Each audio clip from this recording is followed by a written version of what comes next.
Hello spiritual boy Ajay. हाँ जी, बोलिए, पूछिए क्या समस्या है। सुनने में आ रहा है कि हाँ, जो महाकुंभ है वह अंतिम कुंभ होगा। मतलब 144 की बात नहीं, कि वैसे भी अंतिम कुंभ होगा, इसके बाद प्रलय हो जाएगा। क्या सच में प्रलय हो जाएगा?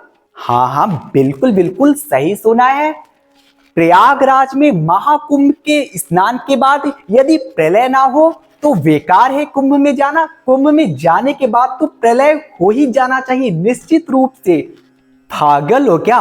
कुंभ के बाद प्रलय क्यों होना चाहिए? कुंभ में नहाने के बाद तो कंस्ट्रक्शन होना चाहिए, और तुम डिस्ट्रक्शन की बात करते हो कुछ भी। हाँ, और क्या? प्रलय अगर नहीं हुआ तो फिर क्या फायदा हुआ कुंभ में जाने का? अच्छा, तो मतलब तुम्हें लग रहा होगा शायद प्रलय का मतलब विध्वंस होना, सब कुछ तहस नहस होना, खत्म होना, मानवीय इकाइयों का नष्ट होना। ना ना ना ना ना ना, पहले तो प्रलय का मतलब समझो। प्रय जमा लय।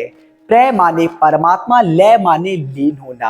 अर्थात परमात्मा में एकाकार होना, परमात्मा का दीदार करना, परमात्मा में लीन होना होता है प्रलय। जब एक जीवात्मा ईश्वर का एकाकार कर लेती है, ईश्वर में लीन हो जाती है, अपने ईश्वर का हर पल हर क्षण श्वास श्वास सुमरन करती है, तब होता है प्रलय।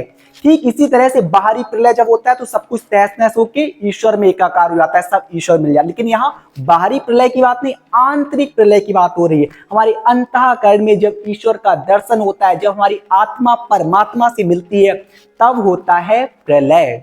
ओ, तो यानी कि प्रलय आना चाहिए, ये मतलब होता है प्रलय का। यानी कि प्रलय तो आएगा लेकिन सृजन होगा, विध्वंस नहीं। मैं तो डर ही गया था कि ये आखिरी कुंभ होगा, प्रलय हो जाएगा। तो भाई जब प्रयागराज में जाएंगे, है ना, वहां बताया गया ना कि इड़ा एंड पिंगला नाड़ी और सुषुम्ना नाड़ी जब मिलती है तो ईश्वर का दीदार होता है। तो भाई प्रलय तो हो ही जाना चाहिए। तो जब वहां इतने करोड़ों करोड़ों लोग स्नान के लिए जा रहे हैं, तो उनके हैं जब उनकी जब आत्मा को ईश्वर का दीदार होगा, तो प्रलय तो होना ही होना है कुंभ के बाद।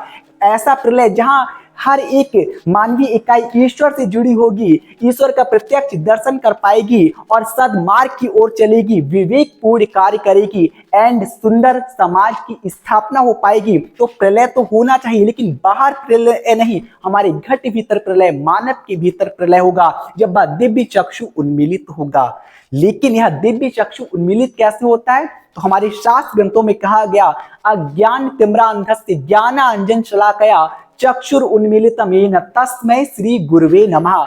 अर्थात I vow to that Guru who has opened my divine eye by the knowledge of the divine antimony stick।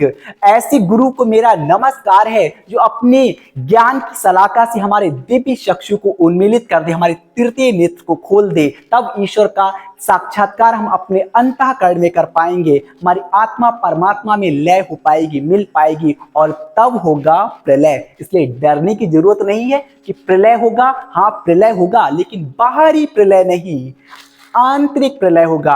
कहने के मतलब ऐसे भाव हो कि इस बार ऐसे प्रयागराज के संगम में हम स्नान करें कि जब तक अगला कुंभ आए तब तक प्रत्येक जीव आत्मा अपने अंतःकरण में परमात्मा को वसा चुकी हो, प्रलय की घटना घटित हो चुकी हो उसके भीतर, और अगले कुंभ में जब हम आए तो प्रलय हो चुका हो, भीतरी प्रलय, हमारे घट भीतर प्रलय।